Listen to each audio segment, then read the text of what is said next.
24절로 35절 또는 사사기서 19장과 20장의 말씀을 통해서 12지파의 전쟁이라 라는 주제로 같이 은혜를 나누겠습니다. 제목을 같이 하십시다. 12지파의 전쟁. 우리는 지나간 주간에 6.25의 날을 되새기는 시간이 있었습니다.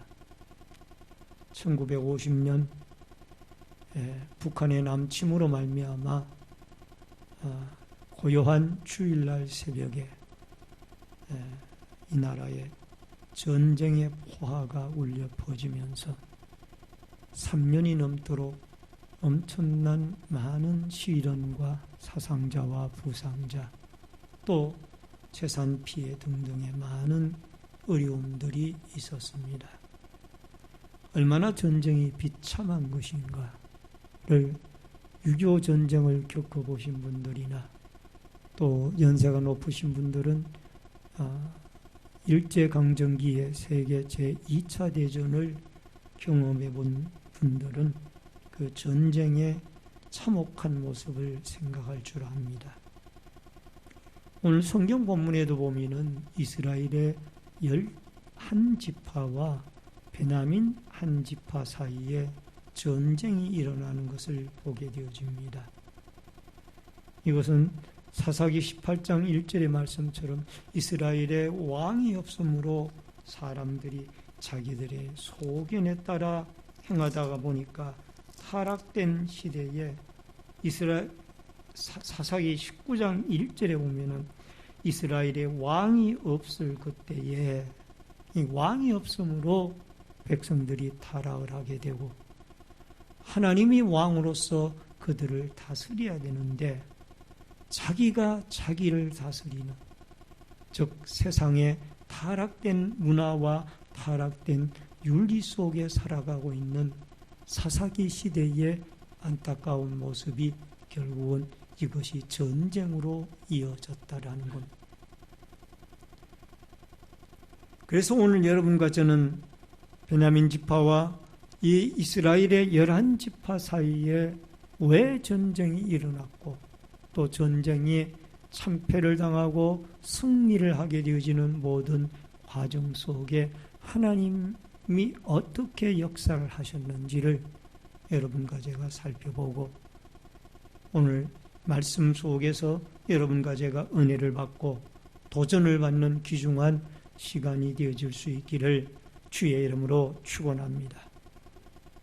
전쟁의 원인입니다. 사사기 19장 27절로 28절의 말씀입니다. 사사기 19장 27절로 28절의 말씀.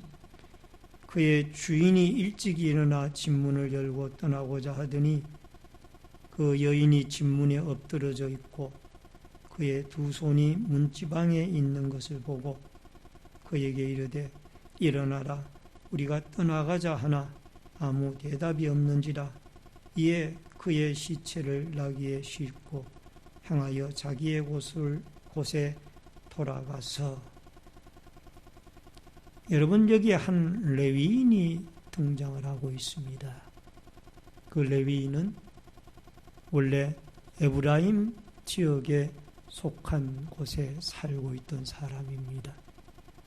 근데 이 레위인이 첩을 두었습니다. 근데 그 첩은 이 베들레헴 땅에 살고 있던 여인이었습니다. 근데 그 여인이 행실이 옳지 못하여 첩으로서도 역할을 좀 성실하게 잘 하면 좋을 텐데 넉 달 동안이나 친정에 가서 오지를 않는 것입니다.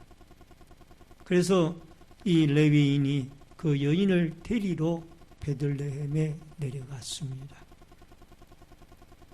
그래서 이제 돌아오는데 그 여인을 데리고 첩을 데리고 돌아오는데 한 곳에 해가 지려고 하니까 유숙할 곳을 찾아야 되는데 그가 여부수 땅은 이방인들이 살고 있는 땅인지라 이스라엘의 12지파들이 살고 있던 그 베냐민 지파의 땅에 속한 기브아 땅으로 올라와서 그곳에서 유숙하기를 원했습니다.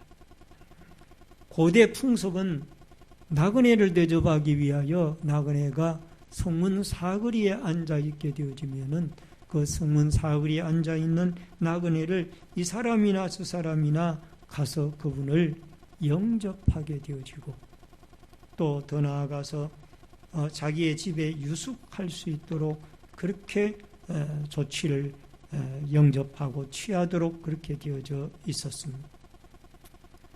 그런데 해가 저물어 가도 베냐민 사람들 가운데 아무도 영접해 주는 사람이 없었습니다. 누구 하나 그 나그네를 돌아보는 사람이 없었어요.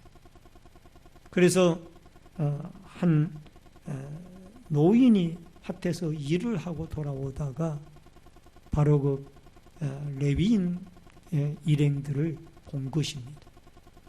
성경 본문에는 나와 있지 않습니다만은 여기에 히브리어 원문에 보면은 이 19장 16절에 저녁 때에 한 노인이 밭에서 일하다가 돌아오니, 이 말씀 앞에 힌네이라는 그 히브리 단어가 하나 더 붙었습니다. 우리말에는 거의 번역이 안 되어 있습니다만은 그 힌네이라는 뜻은 관심 있게 보아라 라는 뜻입니다. 아무도 그를 돌아보지 아니할 때에 바로 이 한 노인이 그를 돌아보게 되어져서 결국은 이 노인의 집에서 유숙하게 되어지는 겁니다. 근데 그 동네의 불량배들이 노인의 문을 두드리면서, 노인의 집 문을 두드리면서 그 레위인을 내어놓으라는 겁니다. 그 왜 내어놓으라 그러냐? 우리 집에 온 손님인데. 그랬더니 우리가 그를 관계하리라. 소위 말하면 동성연애를 하리라, 그 말이. 그래서 이 주인이, 노인이 하시는 말씀이, 나에게는 결혼하지 아니한 딸도 있고 또 여기에 이 레위인의 첩이 있으니 이들을 당신들에게 내놓을 테니 이 사람에게는 손대지 말아라. 이래도 잘 협상이, 대화가 이루어지지 아니하여 결국은 그 첩을 그 불량배들에게 내주게 됩니다. 근데 그 첩을 불량배들이 밤새도록 윤관을 하고 범죄하다가 새벽녘에 그 레위인이 묵고 있는 한 노인의 집에 대문간에까지 데려다 놓고 그들은 사라졌습니다. 근데 아침에 레위인이 대문을 열어보니까 자기의 첩이 거기에 대문간에 누워있는데 일어나라 그래도 대답이 없는 게, 나중에 보니까 죽었어요. 두 손을 대문을 향하여 뻗어가지고 죽어 있습니다. 레위인은 몹시 화가 났습니다. 그래서 그 자기의 첩을 토막을 내서 11지파 사람들에게 여인의 시체 덩어리를 보내게 됩니다. 11지파 사람들이 모여서 결국 그 일을 어떻게 할 것인가? 우리 지파의 한 형제 자매들인데 어떻게 이런 일이 우리 이스라엘 사회에서 일어날 수가 있는가?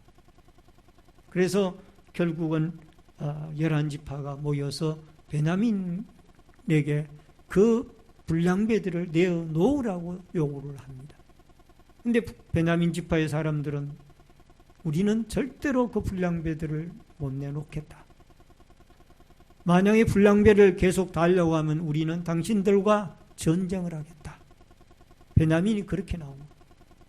그래서 결국 12지파 간에 이 타락한 레위인의 첩으로 말미암아 전쟁이 시작이 되어지는 것을 우리는 보게 되어집니다. 레위인이면은 하나님의 교회에서 직무를 따라 거룩한 직무를 수행하는 하나님의 사람들입니다. 혹은 제사장, 혹은 찬양하는 자, 혹은 성전 물품을 관리하는 자, 성전 문지기 등등이 다 이 레위인이 하는 일들이. 근데 그가 타락을 하니까 첩을 두었다라는 그 자체가 이미 그 시대의 상황이 얼마나 타락했는가를 보여주고 있습니다. 더 나아가서 여러분, 불량배들이 한 남자와 한 여자가 결혼해서 가정을 이루기를 원하는데, 이게 하나님의 창조 질서인데, 여기에 보니까 남자가 남자를, 여자가 여자를 동성연애를 하는 거예요. 이게 소돔과 고모라 시대에 있었던 일이, 똑같은 일이 사사기 시대에도 이스라엘의 왕이 없으니까 타락할 대로 타락해서 세상이 자기의 소견에 오른 대로 살아갑니다. 여러분, 사사기 시대뿐만이 아니라 우리가 살고 있는 이 시대도 이 동성연애자들 때문에 입법을 세워야 되느냐, 또 기독교계에서는 그것은 하나님의 창조 질서에 위배되는 것이다, 윤리에도 위배되는 것이다, 반대를 합니다. 그러나 차별금지법이 입법화되어지면 동성연애자들을 공식적으로 인정하는 그런 결과를 낳게 됩니다. 이 시대도 똑같아요. 사사기 시대나 소돔 고모라 시대와 별반 다를 바가 없다.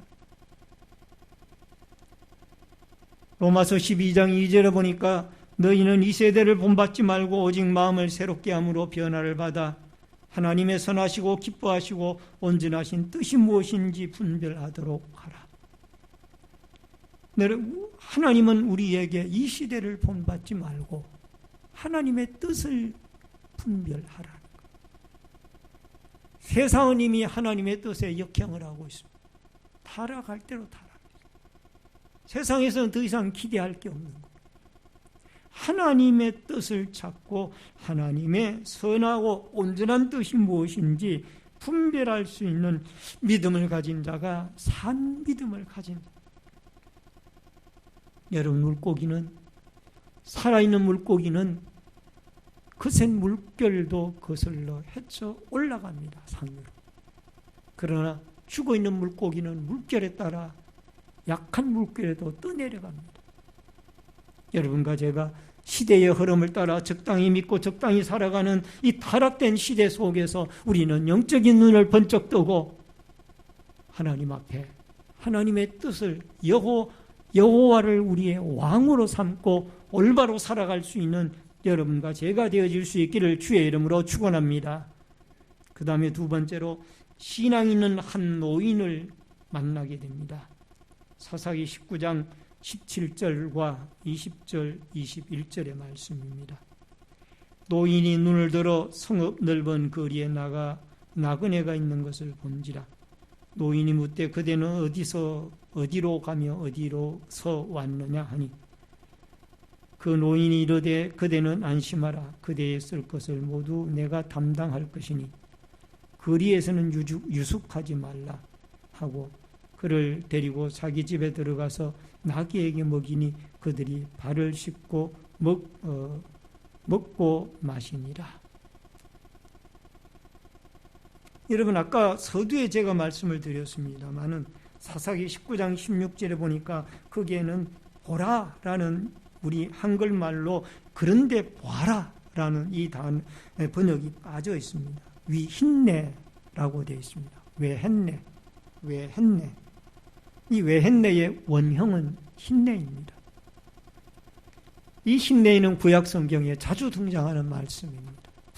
상황의 분위기를 바꾸어서 많은 사람들을 주지시켜서 주목하게 할 때에 흰내라고 이 단어를 자주 사용합니다. 그러니까 아무도 그 나그네를 영접하는 사람이 없는데, 봐라, 여기에 하나님이 준비해 놓은 한 사람이 있다. 바로 밭에서 돌아오는 한 노인을 보고 이 사사기의 저자는 너무너무 기뻐서 왜 했네라는 그런데 보아라 라고 그렇게 힘있게 말씀을 하고 있습니다. 그런데 이 노인은 누구냐? 에브라임에 거주하고 있던 사람인데 그도 여기에 기브아에 와서 나그네로 살아가고 있는 사람입니다. 여기에 거류하다, 16절에 거류하다, 거류하는 이라는 말은 가르라는 단어가 쓰여졌는데 원형이 꾸르이고 그 타 지인의 혈족이 아닌 사람들 사이에 살다. 똑같은 혈족이 아닌 타인이 와서 여기에 사는 것을 거류하다라고 말씀을 하고 있습니다. 옛날 성경에는 우거하다 그렇게 나옵니다. 어쨌든 중요한 것 가운데 하나는 나그네의 삶을 살고 있다라는 겁니다. 여러분, 믿음의 위대한 족장인 아브라함도 여러분 갈대아 우르를 떠나서 가나안 땅의 나그네로 헤브론에서 살았고, 미디안 광야에서 모세도 40년 동안 나그네로 살았고, 모압에서 엘리멜렉도 나오미의 가족도 그가 나그네로 살았으며, 이스라엘 백성도 애굽에서 400년 동안 나그네로 살았던 모습을 우리는 보게 되어집니다. 여러분, 여기에 나그네로 사는 사람들은 그 나그네의 심정을 알고 우리가 돌아갈 본향을 생각하며 살아갑니다. 여러분, 히브리서에서도 보면은 돌아갈 본향을 생각하였다라면은 우리는 이 세상의 나그네의 삶을 분명히 살아가게 된다라는 것. 여러분과 제가 나그네의 삶을 살아가게 되어지면은 영원한 본향이 우리에게 있는 것을 알고 우리는 이 땅에 너무 집착하지 아니하고 그렇게 살아가게 되어지는 것을 성경은 우리에게 말씀을 하고 있습니다. 따라하십시다. 우리는 이 땅에서 나그네로 살아갑시다. 여러분, 여기에 히브리서 11장 13절에 보니까 그들이 나온 바 본향을 생각하였더라면 돌아갈 기회가 있었으려니와 그들이 이제는 더 나은 본향을 사모하니 곧 하늘에 있는 것이라. 하나님이 한 성을 예비하셨느니라. 그리고 13절 끝부분에 가서 보면은 또 땅에서는 외국인과 나그네임을 증언하였으니 14절에 본향 찾는 자임을 나타냅니다. 여러분과 제가 이 한 레위인이, 물론 하나님이 그에게 은혜를 주셨지만 한 노인이 어떻게 그 레위인을 영접하게 되어졌는가? 다 타락을 했는데, 그 기브아 사람들이 다 타락을 했는데 어떻게 그 사람은 그를 영접하는가? 그에게는 하나님이 나그네의 믿음을 주었습니다. 실제적으로 나그네로 살았고, 나의 살아갈 영원한 본향은 하나님의 나라입니다라는 그런 심정으로 나그네 심정을 이해하고 자기가 희생하면서라도 그 나그네를, 레위인 가족들을 영접해주는 그런 모습을 볼 수가 있습니다. 이 노인에게는 하나님이 믿음도 주었습니다. 여러분, 19장 23절로 24절에 보면은 이런 말씀이 나옵니다. 집주인이 그 사람이 그들에게로 나와서 이르되 내 형제들아 청하노니 이 같은 악행을 저지르지 말라. 이 사람은 내 집에 들어왔으니 이런 망령된 일을 행하지 말라. 그 불량배들 보고 당신들이 지금 악행을 하는 거다. 그리고 당신들은 지금 망령된 일을 행하는 거다. 여러분, 감히 동네 이 기브아의 베냐민 지파의 불량배들을 보고 이렇게 말할 수 있는 사람은 하나님을 믿는 믿음의 사람이 아니면은 그런 직언을 해줄 수가 없어요. 그 사람들은 자기들이 죄를 짓고 있는 것이 그게 죄에 동성연애를 하고 또 남의 한 여인을 갖다가 윤관을 하고 이러는 것들이 그냥 일상생활의 자연스러운 일들로 생각을 하지 죄의식을 느끼지 않고 있는. 아무개도 그러고 이 동네 사람도 그러고 저 동네 사람도 그러고 이런 생각을 가지고 있다. 그러나 노인은 생각이 달랐어. 너희들이 악을 행하고 있다. 망령된 행동을 하고 있다. 하나님이 싫어하는 거예요. 여러분과 저에게도 하나님이 노인에게 주셨던 믿음을 주셔서 타락한 시대에 말 한마디 하지 못하고 휩쓸려 살아가고 끌려가는 사람들이 아니라 분명히 당신들이 살아가고 있는 그 삶은 하나님 보시기에 악행이고 망령된 일입니다. 믿는 사람이 점을 하러 가서 됩니까? 믿는 사람이 하나님 앞에 예배하는 것을 소홀히 해서 되겠습니까? 우리는 바른 말을 할 수 있습니다. 오늘 사랑하는 성도님 여러분, 여러분과 제가 하나님이 이 한 노인에게 주셨던, 저는 이 노인에 대해서 설교 준비를 하면서 살펴보면서 마음에 감동이 되어졌어요. 타락한 시대에도 이 노아와 같이 한 사람이 준비가 되어져 있구나. 믿음의 사람이 있구나. 바로 우리 신내제일교회 모든 성도들과 제가 이 한 노인에게 주셨던 이 믿음을 가지고 나그네를 영접하고 또 더 나아가서 악을 행하는 자에게 왜 악을 행하며 망령된 일을 행하느냐고 꾸중할 수 있는, 그리고 우리는 거룩한 믿음에 하나님을 바라보는 믿음의 삶을 살아갈 수 있는 은혜의 역사가 여러분과 저에게 있어지기를 주의 이름으로 축원합니다. 크게 세 번째로 이스라엘 11지파의 패배입니다. 이스라엘이 11지파가 전쟁을 2번이나 패배합니다. 13장 22절에 나오고 20장 13절에 나옵니다. 여러분, 첫 번째 전쟁에서도 참패를 당하고 두 번째 전쟁에서 또 참패를 당합니다. 여러분, 이쪽에는 11지파이고 여기에는 베냐민 지파 한 지파예요. 그런데 그 한 지파한테 11지파가 2번이나 전쟁을 치는 거예요. 전쟁을 치는 원인이 어디 있을까요? 하나님에게 묻지 아니하고 자기들끼리 결정을 해서 전쟁을 일으키고, 그 레위인의 첩의 시신의 한 부분 시신 덩어리를 받아든 사람들의 마음이 다 부글부글 끓어올랐겠죠. 그러니까 11지파가 모여가지고 그 불량배를 내놓아라. 우리가 당장 그 불량배만 처형하겠다. 이 베냐민 지파가 내놓지 못하겠다. 우리는 그 불량배를 내주면 당신들과 전쟁하겠다.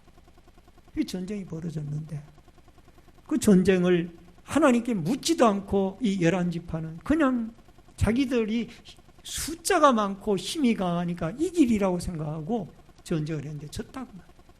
2번이나 졌어. 이 전쟁의 원인은 자기들의 힘으로 전쟁을 하고 자기들의 의견으로 결정을 하고 전쟁을 하게 되어지니까 문제가 생겨요. 사무엘상 23장 2절에 이에 다윗이 여호와께 묻자와 이르되 내가 가서 이 블레셋 사람들을 치리이까 여호와께서 다윗에게 이르되 가서 블레셋 사람들을 치고 그 일날을 구원하라 하신. 여러분, 다윗은 꼭 전쟁을 할 때 먼저 하나님께 물었어요.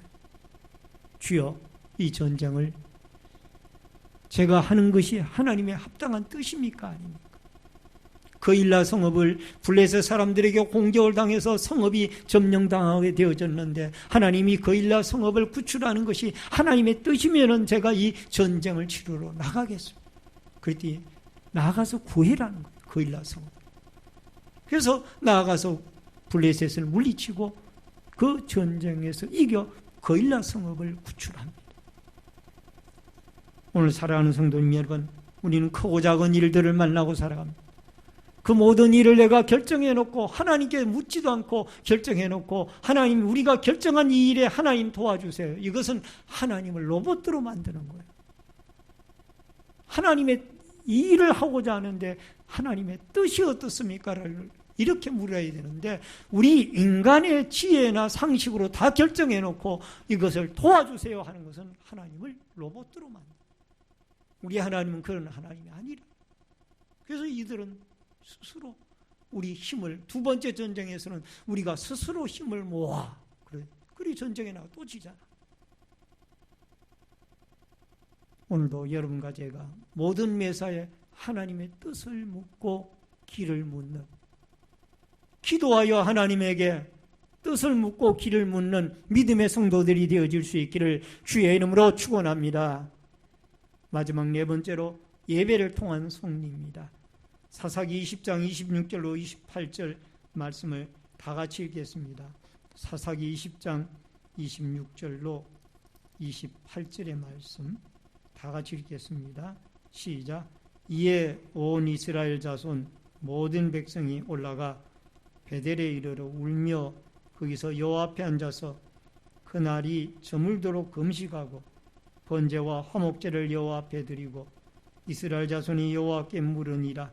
그때에는 하나님의 언약궤가 거기 있었고 아론의 손자인 엘르아살의 아들 비느하스가 그 앞에 모시고 섰더라.